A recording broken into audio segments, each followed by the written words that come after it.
All right, y'all. Hey, y'all. I'm back with part two and maybe part three. So, if y'all don't know what's going on, this is going to be part of a playlist called My Mom Doesn't Like Me.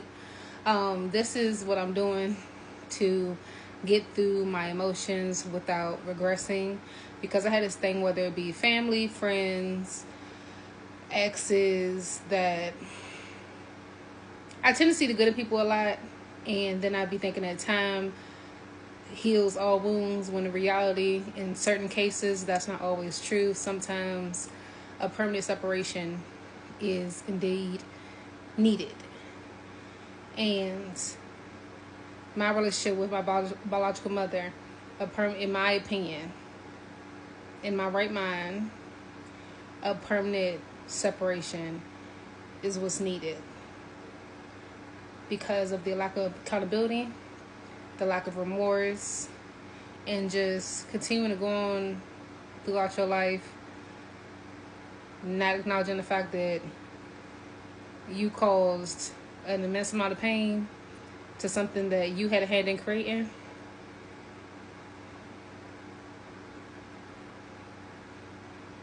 I didn't ask to be here. You often referred to me as what I could have been your sixth abortion.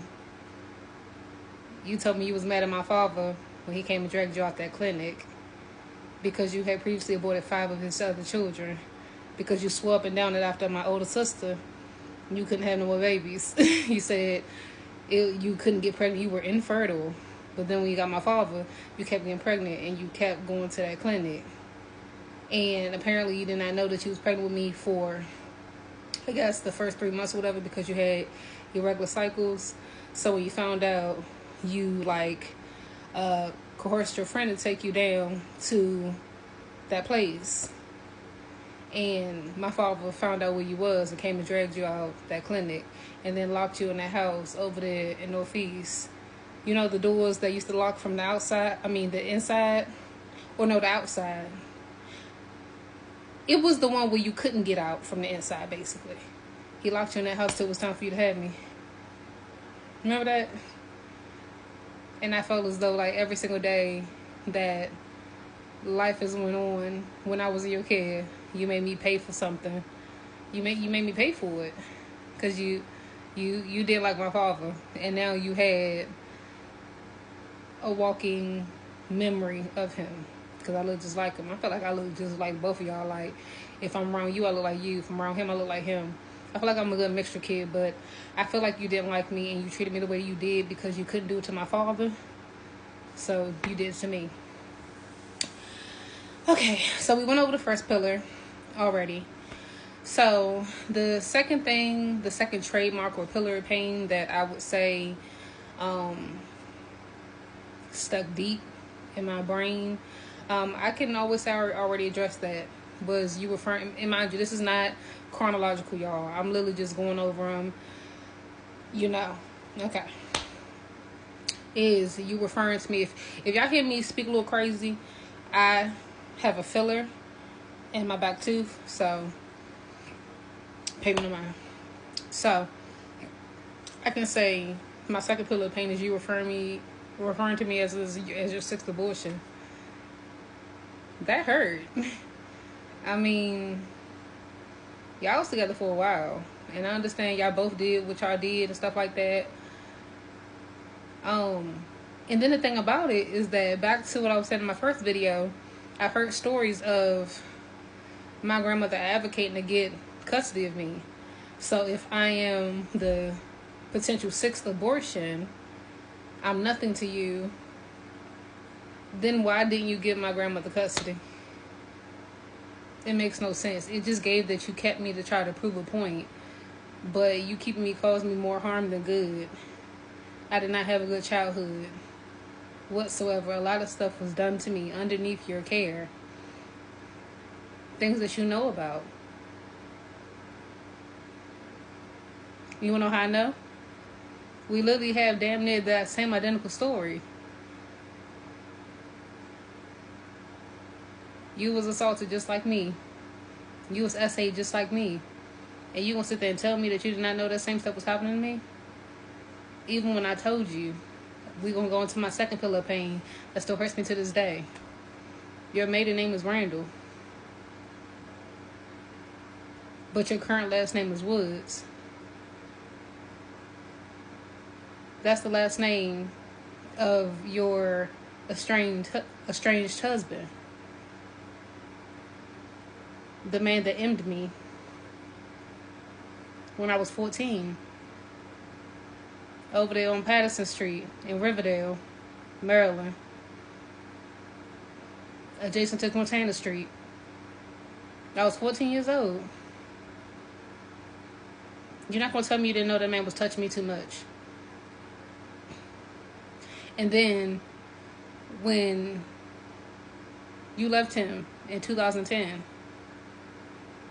you left him for financial purposes because he couldn't keep a job because he didn't know how to stop smoking weed. So he lost his warehouse job. And how we were living in the house, doing renovations, no insulation in the walls, in the dead of winter in Maryland. And for those who know, y'all know how shit get. This is during the times when we was having the fucking blizzards. I'm having to go to bed in a winter coat. Nevertheless, I was 14 years old. I had on I don't know if y'all remember them like kid Disney type like nightgowns. Mine was light pink and I had a Minnie Mouse on the front of it, and I was like 14 years old, 13 or 14. I think I just turned 14, something like that. And she was at work, and mind you, from the very beginning, I told her that I did not like him. I met him. Actually, we're gonna save that. That'll be next video because I just want to go ahead and get this out the way because I hate talking about this. Because the fact that you still had his man's last name when you know what he's admitted to trying to do to your child. Because he said he was tired of you. He said he was tired of you and he wanted me physically. He wanted a child. This grown ass man said to me, thinking I wasn't going to tell you because you're supposed to be my protector. It's supposed to be me over anybody. This man admitted to you that he told me that he was no longer physically wanting you, so he wanted your child. And that he had dreams about him being sexually intimate with me. And you still got his last name. Nevertheless, the second pillar, actually, is around the time where I met him. I used to go to Cooper's Crossing over there in Cherry Hill. I was like 7 or 8 years old. I've always had like a little temple in me. A fight never scared me. I got into them all the time. But this particular time, I was in 5th grade, so whatever age that was, going to Cooper's Crossing Elementary School, and this boy named Tevin, we was in school. I think he said something crazy about her. He said something crazy, made me mad. Me and him got to fighting. Oh yeah, no, was that Cooper's Crossing? Was that Cooper's Crossing? That was not Cooper's Crossing. Was that Columbia Park? Because I moved schools like a person with changed roles because we was always getting evicted. Either or. It was either Columbia Park Elementary over there in Kent Lane or it was Cooper's Crossing, Cherry Hill. I don't remember. All I know is I got in a fight with this boy because he called my mother a fat pig. I beat his ass. And the teacher had called her, telling on me, and I think I got instant suspension or suspended for 2 days, something. And that was the day that your estranged husband had to come pick me up from school because you was at work and you couldn't get off because I think he was working at Lockheed Martin at the time when it was still over there on M Street.